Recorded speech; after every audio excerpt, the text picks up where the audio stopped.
What's up everybody, and welcome back to Operation Overhaul. And today we're working on a 2007 4Runner 4-wheel drive SR5 with the 4-liter engine, and we're going to be putting in a 4-wheel drive actuator on this, and the specs call for you to pull the transmission with the transfer case in order to do this. But if you want to learn how to do it without pulling the transmission, stick with me and chum on.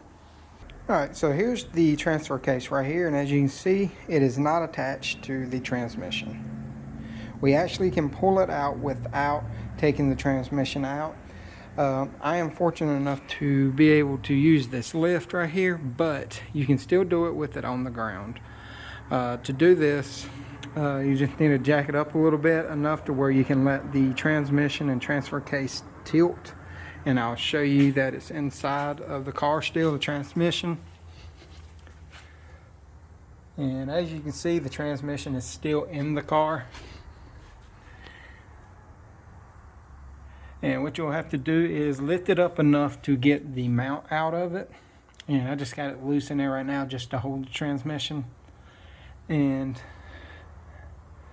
the hardest bolts to get to are these two right here, and then these three on the side.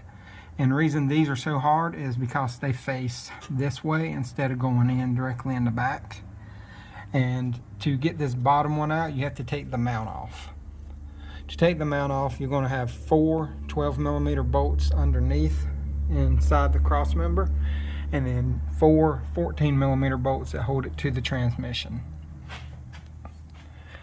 But in order to get these top 2 bolts, you need to let it come down enough to where you can get 2 long extensions and attach it to that. And also, as you can see, there's a vacuum line right here. Sorry about that. 1 connector, and then the 2 drive shafts, and pretty much that's it. And you can actually leave the exhaust in, especially with this one, as rusty as it is. The drive shaft uses 14mm nuts with 17mm heads on the bolts, and that's both drive shafts. And I left them both in. And I don't know how well you can see that, but I just got it zip tied to the exhaust because I'm going to lower it down. And I'm not at my shop right now. I'm actually going to take that right there back to my shop and put the actuator in. But I'm going to load this up and get it back to my shop and lower this vehicle down, and I'm going to show you how I install this, because you do have to separate that right there, because there's snap rings and stuff that you have to take out to get the actuator in.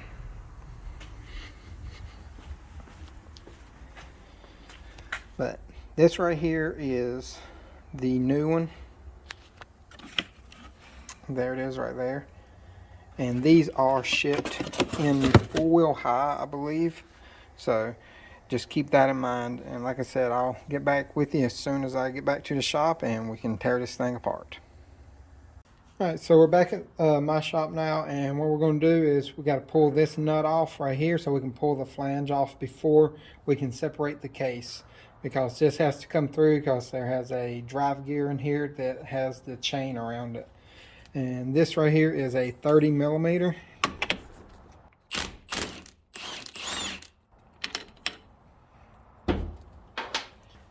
And it should just be able to tap it and it come off.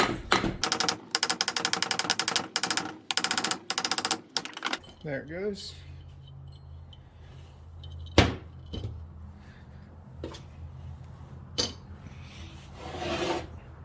And it did have this cover right here around it right there, just held in with 4 12mm bolts.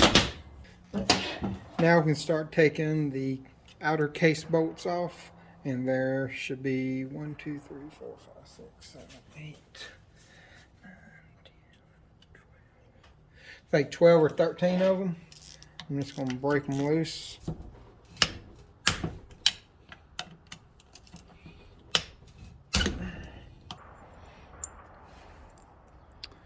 That right there are the bolts. There were 12 of them on here. Now that is loose, I'm going to try to tap on it and see if she'll separate.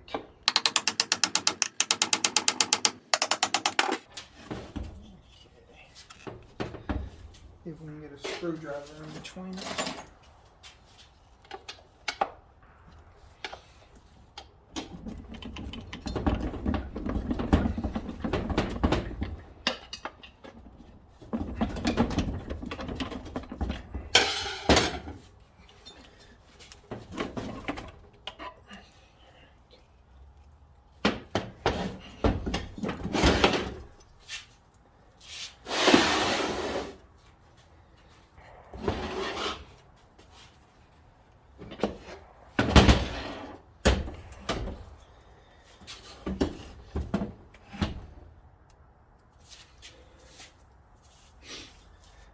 And there you go, we got it separated right there.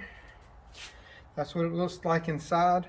And what we have to take loose are these two arms right here. Yeah, I believe it's two. Yeah, these two arms right here, because they go through and go into the actuator, or actually go through the back half of the case. And to take these out, there should be two snap rings. I think one on each one of them, and then two set screws. Should be one right there, and let me flip it over.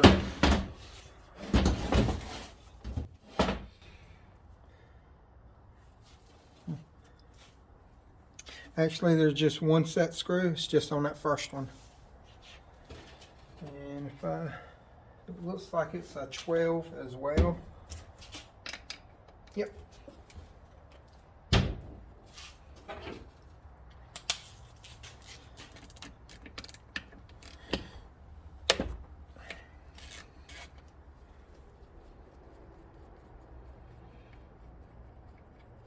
I'm gonna back it almost all the way out because I think it goes all the way through that. Yep. Right there. And you can use the snap ring. Oh. We have to use a pair of pliers to pull that snap ring out. So here's the snap ring, and it come off right there. And then on the front one, there's one right here. Also, you probably won't have to remove that bolt right there to get everything to slide out. Alright, when you disassemble this, take this bolt right here out, and it'll let you move this rod right here so you can release the detent pins on here. You can see right there, and then it'll let you move everything and let you disconnect all the linkages before you try to pull the actual actuator out. So here's the actuator right here. There's 4 bolts, 2 on the top and 2 on the bottom.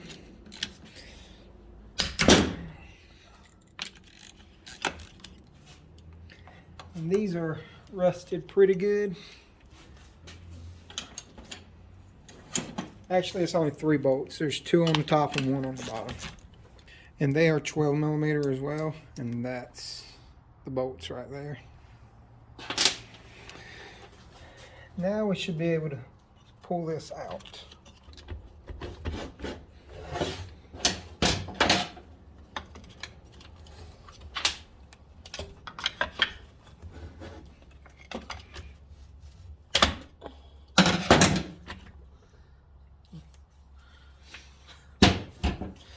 Way to do it.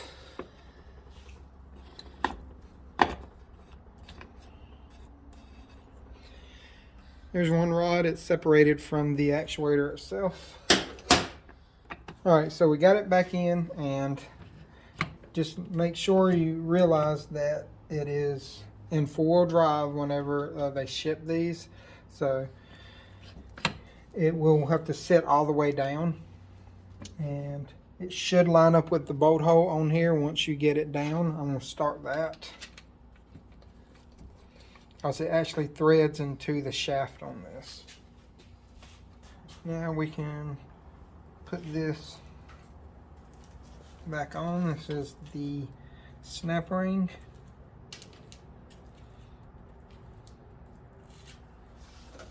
And it may take a few times for you to get it in there.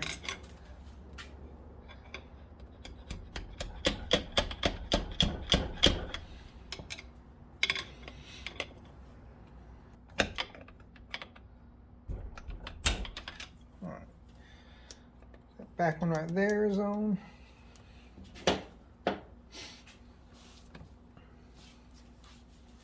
Alright, so we got it all back together now, and in case you're wondering, this is the orientation that everything goes, because believe me, I put that on backwards whenever I went to reinstall everything, so I had to take that back off and flip it. But this is the correct orientation of it. We have all the snap rings in, as you can see, right, 1, 2, and then the third one is behind that right there. But I'm going to clean off all the silicone off of here, and then we're going to put new silicone on it and get it ready and let it sit overnight before I put it back on.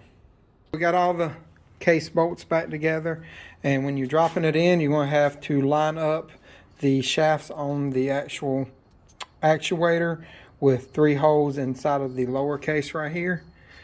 And then I put the perimeter bolts back in and ran them down with my impact driver, and then I tightened them down with a ratchet. And next thing I'm going to do is put the flange back on the other side, and we're going to tighten that down, and that'll be it. Alright, so we got the flange back on, and you have to stake it back down into the groove just to make sure that the nut don't back off on you. But I just tighten it down and just like use the tension of the chain to see what it feels like. You just don't want it loose. But that's pretty much it for putting the actuator in on one of these transfer cases. Like I said, you can take the transfer case off without removing the transmission. But if you enjoyed the video, please like, subscribe, and hit that notification bell. And until next time, y'all have a great day.